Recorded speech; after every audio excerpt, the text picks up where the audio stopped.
Olá, vocês acabaram de ler um texto do Antônio Soares Abreu.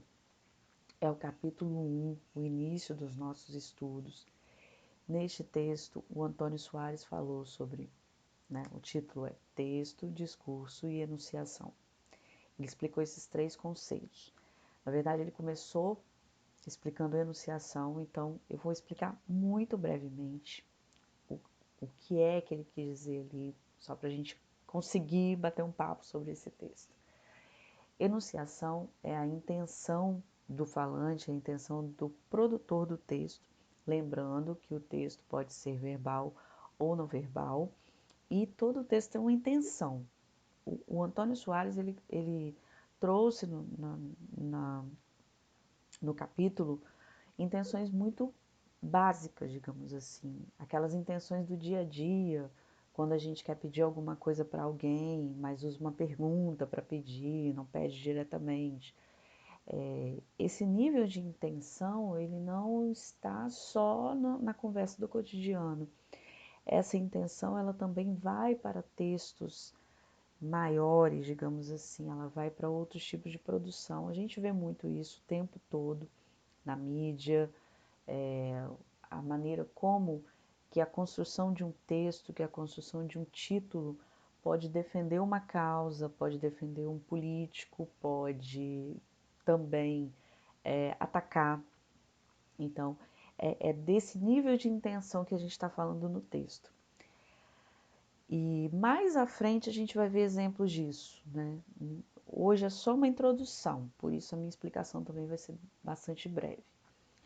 Depois da intenção, o Antônio Soares falou do texto em si. Ele criou uma sequência, né, lógica para fazer uma diferença entre texto e discurso. De acordo com o que ele defende, o texto é a parte estática, né? E eu vou falar agora de texto escrito. Seria, por exemplo, no caso do texto escrito, o texto é aquela parte material, o que foi produzido, o que está escrito ali. Como ele deu o exemplo do livro, né, da Odisseia de Homero, foi escrita, né, em outro contexto, em outro tempo, mas quando eu leio hoje, eu faço um outro entendimento.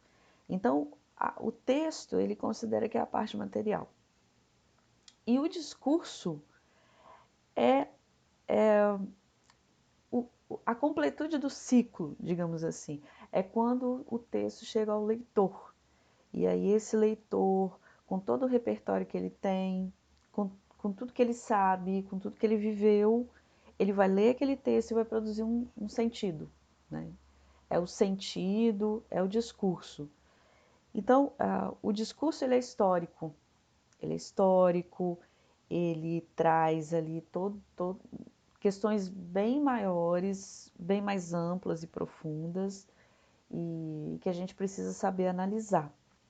Então, isso se liga à intenção, porque quando a partir do momento que você olha para o discurso que aquele texto, digamos assim, promove, as intenções do produtor também devem ser levadas em consideração. Quantos textos, por exemplo, que a gente percebe hoje, textos, músicas, quantos artistas mudaram letra de música?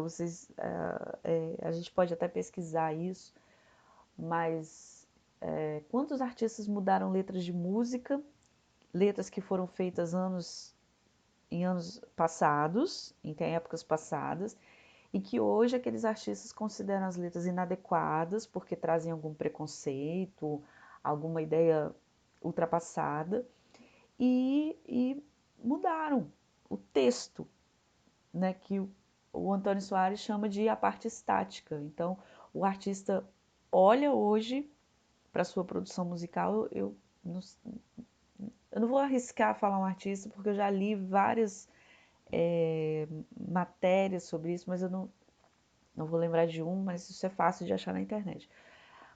O artista, ele revê aquele texto e traz uma nova letra para a atualidade e até publica isso. Olha, eu mudei, porque quando eu escrevi, eu não percebi que isso era um preconceito racial, ou isso era um machismo.